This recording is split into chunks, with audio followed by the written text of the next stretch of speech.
अस्सलाम वालेकुम रहमतुल्लाहि व बरकातुहू। जैसा कि आप सब दोस्तों को मालूम है कि हम ये मरीम नवाज़ के लोन की जो स्कीम चली है उसके मतलब वीडियोस बनाते रहते हैं और आप लोग देखते रहते हैं। आज एक भाई मेरे पास यहाँ पे आए हैं, उनको एक इशू फेस वो कर रहे थे, तो उसके मतलब वो पूछने के लिए मेरे पास आए कि भाईजान मुझे काइंडली बता दें। ये मैसेजेस कुछ आपको शो हो रहे हैं, आप देख रहे हैं। मज़ीद मैं इनके बारे में आपको बताता हूँ कि उसका इशू क्या, और काफ़ी सारे दोस्तों को ये इशू बन सकता है अगर उन्होंने अप्लाई किया हुआ और उनका कार्ड आने वाला है या उनका कार्ड डिस्पैच हो चुका है या उनको ये मैसेज आ चुका है सिम पे कि आपका कार्ड डिस्पैच हो चुका है। तो आप जो ना वेट करें, और जो दोस्त वेट पे हैं उनके लिए ये बड़ी मुफीद और बहुत बेहतरीन इन्फॉर्मेशन है।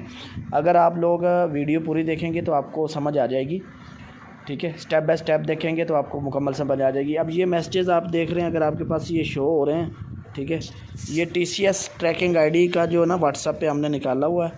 मोबाइल का थोड़ा जो है ना वो शो लाइन